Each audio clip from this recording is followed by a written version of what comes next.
মানে এই অঞ্চলত ড্ৰাগছ বন্ধ কৰিবলৈহে সংগ্ৰাম কৰিছিল কিন্তু পুলিচে আচল অপৰাধীক নধৰি সেই ল'ৰাজনক ষড়যন্ত্ৰ কৰি ফচালে আচলি আৰু সেই নাৰী দেশৰ ব্যৱসায়টো সেইটো কি এইবোৰ সকলো ষড়যন্ত্ৰ দেউতা তুমি এইবোৰ কেনেকৈ গম পালা মই নিয়ৰক ভালকৈ জানো সি এনেকুৱা ল'ৰা নহয় ভালদৰে জানা কিন্তু কেনেকৈ জানে মানে দেউতা সঁচা কথা কোৱা তাহলে তোমাৰ সম্পৰ্ক কি এটা ড্ৰাগছ ব্যৱসায়ীৰ লগত এটা নাৰী দেহৰ ব্যৱসায়ীৰ লগত তোমাৰ সম্পৰ্ক কি ভালদৰে কোৱা নিয়ৰ তেনেকুৱা ল'ৰা নহয় দেউতা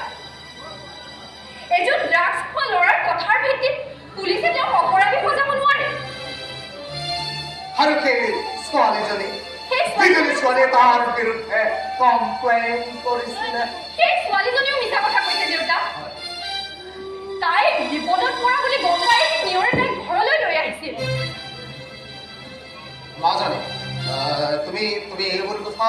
কেনেকৈ গম পালা কাৰণ নিয়ৰে কৈছে দেউতা নিয়ৰে কৈছে তুমি নিয়ৰে তোমাক এইবোৰ কথা কিয় ক'লে কাৰণ নিয়ৰক মই ভাল পাওঁ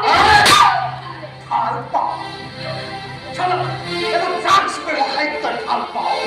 এই ধনীৰ পঞ্চত্তৰ ছোৱালী হৈ তই এটা নাৰী দেহৰ ব্যৱসায়ীক ভাল পাওঁ ছোৱালীয়ে বেলেগ কথা ক'লে তাক ঘিণ কৰিব ঘিণ নিয়ৰ তেনেকুৱা ল'ৰা নহয় দেউতা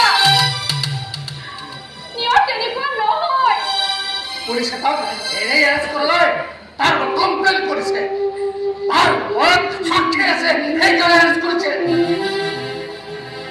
আৰ তাৰ সাৰ্টিফিকেট তই দিব নালাগে কোৰ্টে দিব না ক্যাৰেক্টাৰ সাৰ্টিফিকেট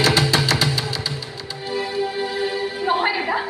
নহয় মই এনেদৰে ঘৰত হাত খাবলৈ বহি নাথাকিম নিয়ৰক দুখ মুক্ত কৰিবলৈ মই যুঁজিম দৰকাৰ হ'লে মই কি কৰিবা আন্দোলন কৰিবা থানাৰ সন্মুখত গৈ ধৰ্ণা দিবা নাই এইবোৰ কৰি একো লাভ নাই তাৰ জেল হ'বই